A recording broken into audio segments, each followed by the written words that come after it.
Hey y'all, so I just had a moment here in the car waiting for my daughter, and I wanted to talk about the amazingness of chicken broth. And it's really the best place to start if you've never made broth and it seems a little intimidating, because I was just planning out my classic chicken soup recipe and then thinking of all the easy variations to offer people in the recipe. And I'm just like, if you had to make one broth for the rest of your life, it could be chicken. And it's as simple as a whole chicken in a pot that you cover with water and simmer properly, as in like how my book describes. And I was just floored by all of the wonderful versions of like chicken soup that are out there, but you can get so creative with it. Like, you can stick to the classics, something like a chicken pho, but I mean, there's just like endless flavor profiles that you can bring in to a very simple chicken broth, and you could eat it every day. That's how I feel anyway. You could eat it every day for the rest of your life and not get sick of it, because there's so much you can do with it. Some examples I was thinking about are just messing with different flavor profiles. So you've got your chicken broth, you've got the shredded chicken, and then if you're doing it classically, you know, you're going to saute some mirepoix in the beginning, add a fresh squeeze of lemon at the end and parsley. Done. It's so quick and delicious. But there are so many things, like my head is just exploding. I'm so excited about it. There's so many things you can add in and completely change that flavor profile and personality of that soup in such a simple way. Like, this one might be in the book, but I was thinking, add a little, kind of make like a curry, or no, what do I want to say? Make like a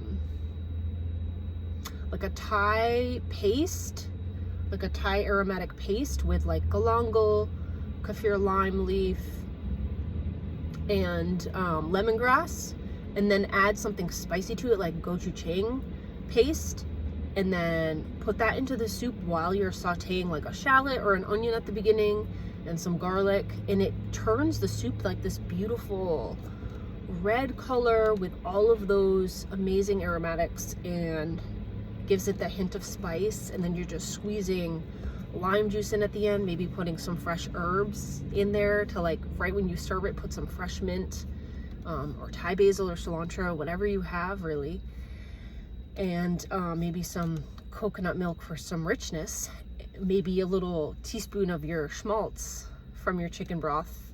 You know, after you've chilled it, you get the fat on top, put a little scoop of that in there. And it's just like, oh my goodness, there's so many delicious ways to eat chicken soup and make it like endlessly interesting for you. One of the other things that the book talks about is when you're having a craving, to look at that craving and think about, pull out from it the flavors that you're thinking about, that you really want, that seem comforting to you in that moment. Like, sometimes I'll crave Indian food and I have to stop and think, like, what is it about the Indian food that I'm really wanting? Like, is it the curry, the curry sauces, the way that they like kind of taste and feel in my mouth with the white rice? Is that what I'm craving? Is it the really aromatic deep spices of like a massaman curry? Is it some really tender meat, you know, that's in a stew, like an Indian stew? I just try to pick it apart and see, what am I really after here? And I think when you make stocks and broths, you just have like access to all of these different dishes, and you're really able to cater to your cravings and just make like a wonderful thing. Like, the other day I was craving Doritos, which is like, you know, I'm gonna eat Doritos now and then, but it's not the healthiest thing. And I'm like, man, I really want like the substantial, like, starchy corn. Like, I want that corn that's filling, and then I really want those like umami spices of the Doritos and with a little kick of chili. And it's like, all right, well, I'm really hungry and I want to eat that. What could I do?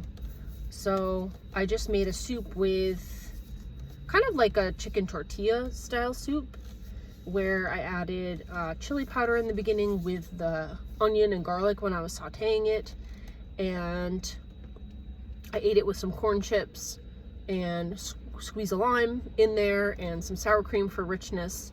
I seasoned it really well with salt, and it actually really did like meet my craving that I was having, and I felt satisfied.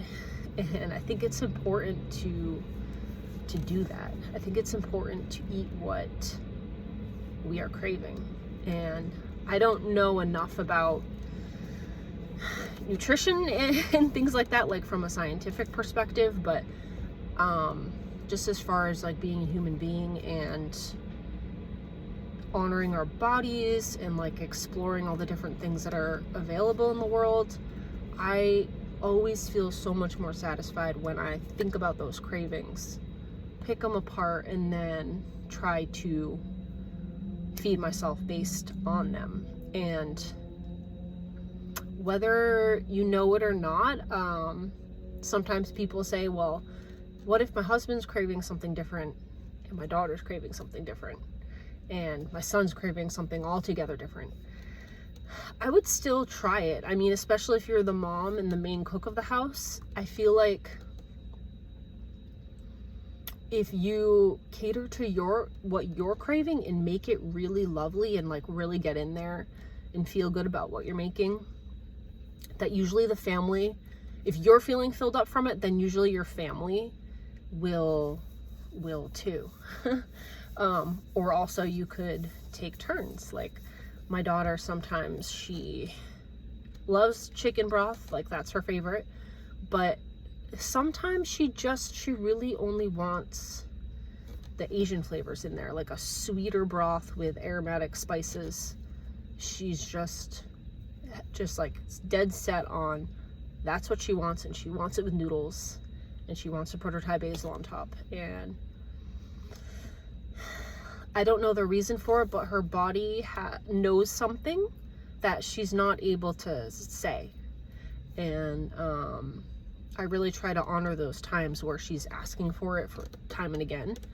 I really try to offer that for her, because I think that there's a healing component in there. Like I said, I don't know enough about, I wish I knew more about some of these nutrition systems that are super insightful in my opinion, like coming from traditional Chinese medicine and Ayurveda. I think that those schools of thought around food having these different qualities that are not described to us in Western nutrition, and they're just fascinating. I mean, they are really focused on food as kind of preventative medicine, and that's done by keeping a balance in our bodies.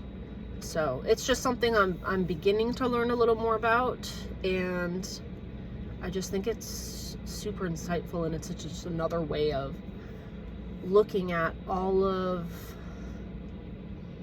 the foods in our world and how we navigate them, right? Because it's like in our country, we are really confused with food. We are really confused with what's healthy. And, you know, it's not only reflected in something like the food guide pyramid, which is to me very ambiguous, because it doesn't say anything about sourcing.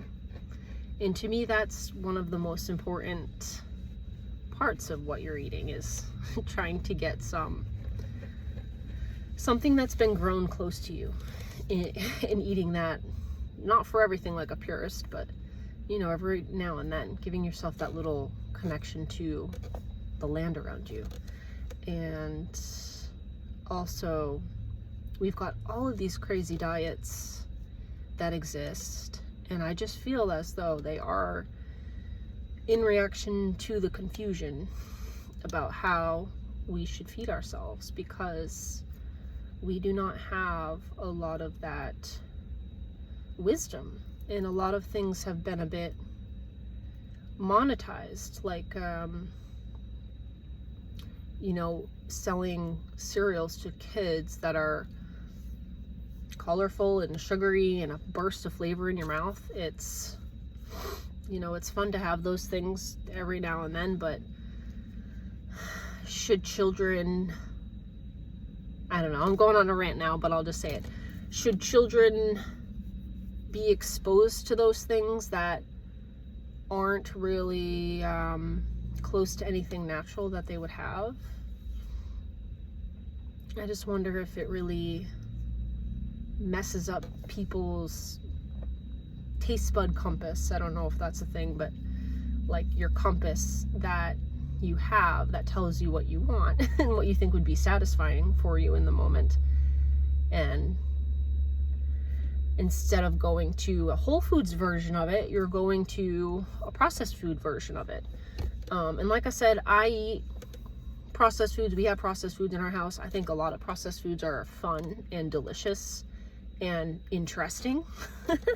Like one time I think I was just postpartum and I really wanted to go out and like do something, and I ended up talking to this woman that worked at a food lab, and she was like, hey, we need like testers, and they pay you like $30 or just to go in there for 5 minutes and like taste different foods and rank them on your preferences and answer questions about them. I thought it was really cool. But it turns out they were getting public opinion on these things to develop processed foods and flavorings. And I don't know, I thought it was very interesting, and it's fascinating to me how much flavor is in one Dorito. To go back to Doritos, because they're stinking good. It's so fascinating to me that it was made, and I understand it's artificial for the most part, but it's just, the way I like to look at it is, it's cool that we can, like, what is it about that chip, you know, in our biology that we find delicious, even though we know that it's artificial crap that won't sustain us. You can't live on Doritos, right? But yeah, I just think it's fun to think about things in terms of flavor in your palate and how you interact with the world based on your cravings. So yeah, that was a long spiel, but I think it's a fun thing to think about. And yeah, let me know if you have any cravings that you've been able to